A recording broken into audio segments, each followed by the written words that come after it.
也会对每一位嘉宾进行更详细的介绍。 and we will give a more detailed introduction before each guest speaker starts their speech. So I'd like to give you a small reminder. Please feel free to leave your comments or questions on the live streaming platforms or our WeChat groups. 分享自己的感受和提问。我们的志愿者会进行 Our volunteers will collect the questions for further discussion. 分享自己的想法。 Please feel free to share your ideas. 那么接下来就让我们正式开始今 So 天的 now 嘉宾 let's 分享环节。 officially start 首 today's 先让我们 panel. 有请陕西师范大学 First, 二级教授 Let's give the floor to Professor 史耀江. 史老师长期深耕实验经济学与农村发展研究。 He is a pioneer in experimental economics and rural development. 做出了开创性的贡献。 He has pioneering contribution on early childhood development and family care. He applies randomized interventions to early childhood development and provide the theories, policies, and practices for early childhood development. Today, he will talk about his exploration in childhood development and family caregiving and how practice can promote innovation in policies and drive rural revitalization. 嗨，大家上午好啊！现在中国是晚上。Good morning and good evening. So I'd like to share our experience in the area of early childhood development.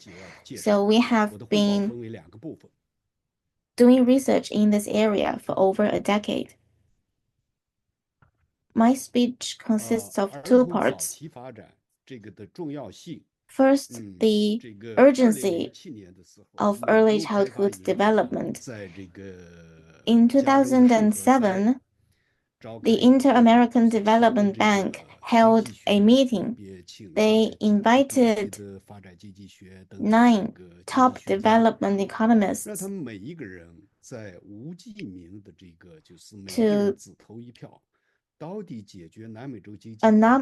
to independently offer the top recommendation for addressing economic challenges in impoverished areas of South America. Among the 9 economists, 6 voted for early childhood development, or ECD. So since then, 20% of the funds provided by Inter-American Development Bank are used for childhood development. Internationally, there are many programs. 我们知道儿童在早期发展的人的大脑的发育是由2部分组成。 So brain development is shaped by 2 main factors, genetics and external environment. Together, these 2 factors create lasting impacts on learning, behavior, and health. Neuroscience has also shown that during the first 2 years after birth, the brain forms synaptic connections at a rate of 1 million per second. The Nobel Prize winner James Heckman has led a 40-year study in the US. It shows that investments in the 0 to 3 age can yield returns as high as 18 to 1. The Chinese government has also realized how important early childhood development is. So in the second part, I will talk about the work we have done. When we started studying early childhood development in 2012, we identified 5 gaps. The first one is the lack of awareness for policymakers or individual families. They haven't understood the long-term impact of investments in early childhood development. Policymakers and the general public doesn't understand the long-term return. Second, there is a lack of evidence. We are not sufficiently aware of the investment and the return that we can yield from investing in early childhood development. We do not have high-quality data for this. And third, there is a lack of methodology. During thousands of years of civilization, we are an agricultural civilization for the majority of the time, but now we are entering an era of knowledge. We lack new methodology which have been repeatedly tested by evidence. And fourth, there is a lack of professionals. We don't have any formal training pipeline for 0 to 3-year-old ECD professionals. We do have some professionals for children between 3 to 6, but it's entirely different for 0 to 3-year-olds. And fifth, there is a lack of service industry. There might be some services in urban areas, but they couldn't cover rural areas. So since 2012, we have been implementing early childhood development interventions. So for phase 1, we made some assessment for the current situation, and second, we implemented nutritional intervention. In the third phase, we realized that nutrition alone is not enough. We have to improve the family environment. So in the fourth phase, we provide home visit services and community centers. We found that children under the age of 3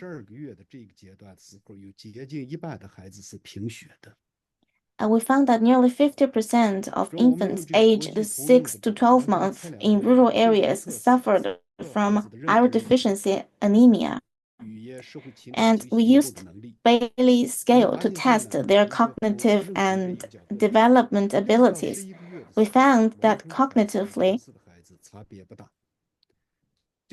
there are no major differences in rural and urban areas for children between 6 to 12 months.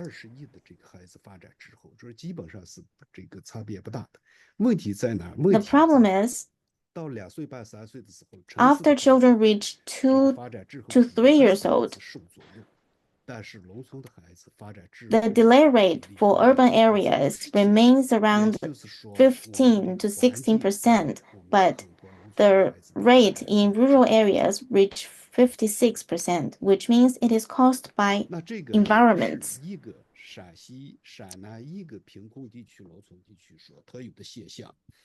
This situation is not unique to southern Shanxi province. We have conducted surveys in different areas in China, including in Beijing.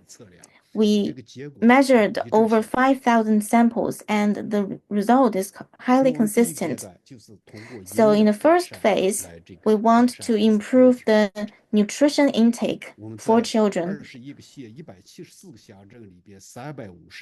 We chose 174 counties and 351 villages. We provided children with nutritional packages. We found that there are some short-term effects, but benefits diminished after 6 months, which means nutrition alone is not enough. We have to change their caregiving mindset. We know that parents love their children in rural areas, but they do not know what their children truly need. And we also find that the number of families with mother as the primary caregiver would decrease as children grow up. When parents act as caregivers, around 20% of them have high school education backgrounds, but only 3.5% of grandparent guardians have high school education. In our samples, over 70% of the families, children owned fewer than 2 picture books. So in the second phase, we trained practitioners to improve the caregiving behaviors of parents. We developed 248 activities targeting children's cognitive abilities and development, we trained 70 practitioners to deliver home visits.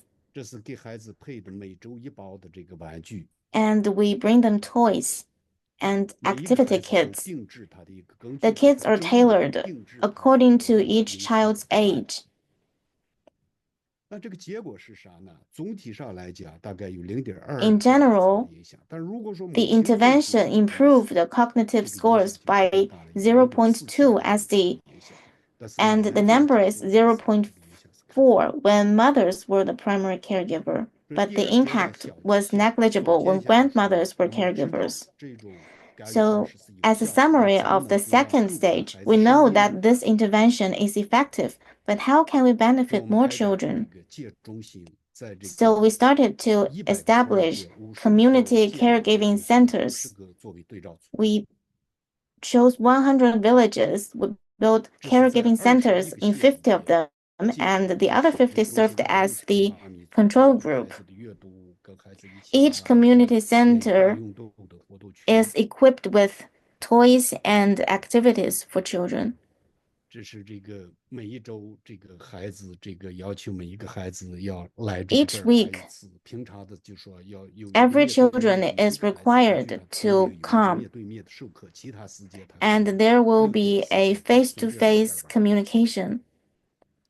那结果是什么？养育中心对孩子的认知、语言发展都有协助。 We found that these caregiving centers significantly improved language and cognitive abilities. In the fourth phase, we cooperated with non-profit organizations and we delivered county-wide service. The aim is to make an accurate calculation. So if we want to solve this national problem of early childhood development, if we want to cover every child in rural and urban areas, we want to calculate the cost. So this is our program in Ningxia County. And so far, centers have been established in over 200 areas around the country. We are currently conducting a 20-year longitudinal study. Early intervention showed sustained benefits into preschool and primary school, and we hope that we can continue to do follow-up studies on them.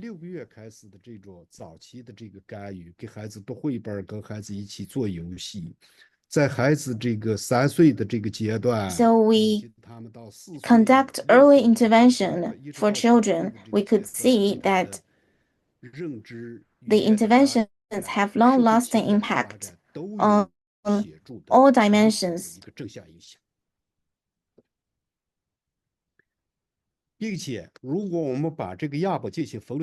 And if we put the samples into different categories, we find that for the undereducated families, for the poor families,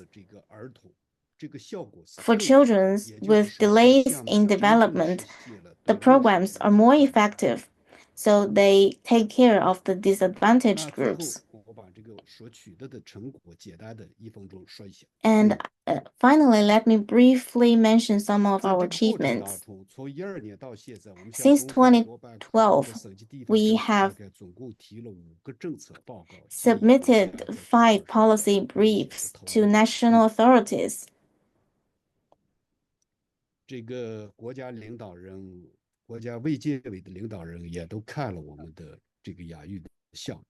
And state leaders from the National Health Commission have visited our programs.